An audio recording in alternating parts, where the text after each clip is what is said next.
Hello everyone, it's Vicki here today designing for Pinkfresh Studio, and I'm using the Best Day collection, and I wanted to use some of the pieces from these two pieces of paper. So I cut everything out, and I don't use anywhere near everything from them, but I cut them all out, and so I have lots of bits and pieces to use with my collection for when I use it in the future. So I'm picking out the bits that I want to use from it. The squares were whole as they were, and then these little pieces I fussy cut from those sheets so that I could use it. The photo that I have is of my husband, my dad and my niece, and it's reading time, and it's just quite sweet. I think it's a really nice little picture, and it goes really well with all these little sentiments that are there. So I just wanted to use those, and the 1, 2, 3 sort of 1, 2, 3 ABC type thing for reading. So I'm doing a bit more fussy cutting here from those squares that I cut out. These cut apart sheets are so versatile. You can use them as mats, you can use them to fussy cut. Just that's all I've used on these layouts at the moment. I do go ahead later and use a couple of chipboard and puffy stickers, but at the moment all that's on there is things from those two sheets. So I'm going to use this little tag at the bottom, and I punched a little hole in it so that I can put some string in there later. And just thinking about here what I'm going to do. So this is sort of my general layout, and I'm going to distress the edges of my cut aparts just to add a little bit of extra texture to this layout. And I think that that really helps just to add something a little extra. Okay, so I'm distressing all of the pieces, including that. That's my title there, The Best Day. I got to the end of this and I figured that I didn't really need another title, so because that worked. So there we go, just rolling up the edges a bit of that tag.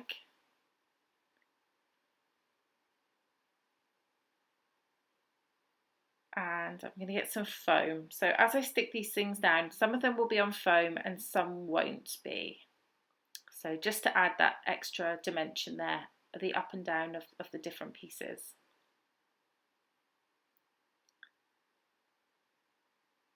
And that works quite nicely. I think that just adds lots of dimension and makes the project look really interesting from different angles. Okay, so a bit of foam on this one, and as that's going to overlap, I'm just putting the foam down the centre as the top and bottom are going to overlap the pieces.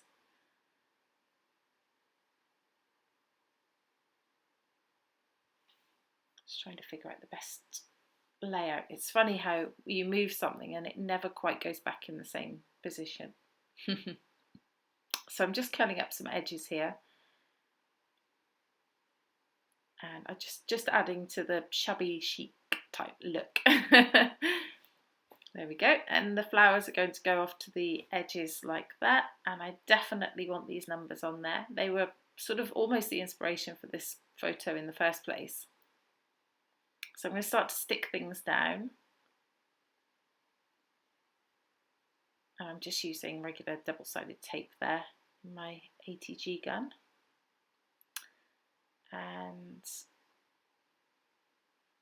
the good thing about when you have a collection, particularly from Pinkfresh, everything goes together. It's meant to go together, so you don't have to worry about looking through your stash and thinking, oh, what's going to go with this? And that's fun, don't get me wrong, I like doing that too, but this is so lovely because everything in this kit goes together. You can use any part of it and it looks fabulous. So yeah, and you know, Pinkfresh is one of my favourite manufacturers because they just get it right every time. It's so fresh and pretty. So here we go, 1, 2, 3, and I'm going to pop up some of the flowers as well that I put down, just so that they're raised off of the page and looking nice and dimensional. And the books as well are going to pop up. I love those little glasses.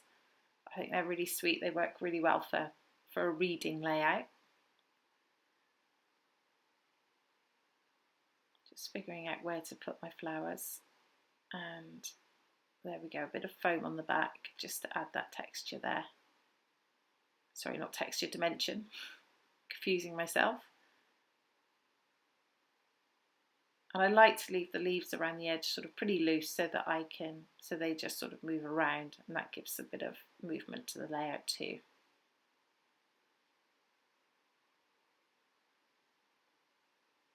Okay, so far I've just used those pieces of paper that we cut out at the beginning, and I'm going to start to bring in some other things now. Here's some white acrylic paint. All I want to do is add some splatters to the project, just again to give it sort of that shabby look, bit distressed look. Just adds a bit of extra interest, I think, to the layout. That's very simple. As I said, just plain white acrylic paint. And then I let that dry. Actually, first of all, I'm going to mount the photo. So I use some more pieces from that cut apart and just layer them behind the photo. It is amazing what you can do with a cut apart. Really, you should definitely try it.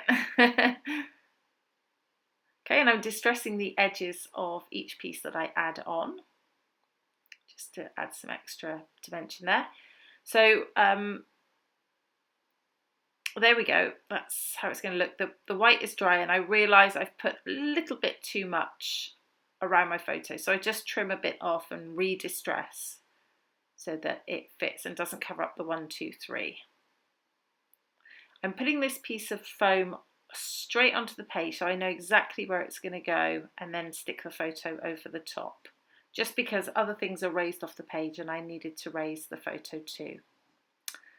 Here goes my little bit of string here. It's just regular string that I'm using in there. And I'm just going to put it through, and then I'm going to tie it into a bow. I can't usually have a tag on my page without string in. I think it looks a bit strange, but sometimes I do. But in this case and most cases, I put some string in there. There we go, just tidy up the ends. And I love this little sticker that says "Love this." That goes in well there. And that one says "Family photo." Very apt, I think. And there's some more books here which I want to put on just to add to that reading effect. I like this little cluster at the bottom. I think it's coming together quite well. I tried to use the other pair of glasses, but don't quite make those work. Another little floral in there of the puffy stickers. And then this little chipboard flare that says "Home Life." I'm going to put a bit of foam on the back of that so it raises above "Love this," and stick that down just there.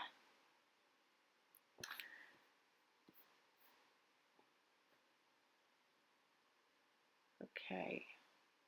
What am I doing next? Okay, so I pull out this stamp set. I want to add a little bit of stamping around the florals, and it's called Lovely Blossoms. And I'm going to add just some little extra detail here. I'm going to use ultimately the Misty Coast, which is the lightest grey, but I do go through all of them, or the 3 lighter ones, just to try them out to see how dark they are, because I want this to be subtle. And I actually thought that the medium light one would be fine, but it was a little bit darker than I wanted. So I ended up ultimately there with the very lightest one. And I'm going to stamp it just underneath some of these bits and pieces here. It's very subtle, and you can see it in the final layout. It may not be quite so clear here.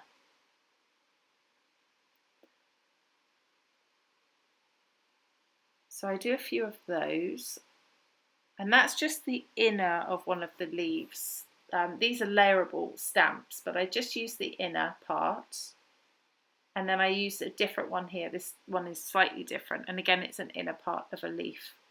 So it just adds that little extra bit of interest around there, which is quite difficult to see on camera, but is definitely there in the final layout. And off camera, I do a few little splatters in that same colour. I just basically water down the ink on a piece of plastic and then use my paintbrush to splatter it. There we go, just finishing up that stamping. And then you'll see the final layout. I think it's coming, I promise. There it is. I hope this does give you some inspiration for cut apart sheets. I know that I love to use them because they're so versatile and you can do so much with them.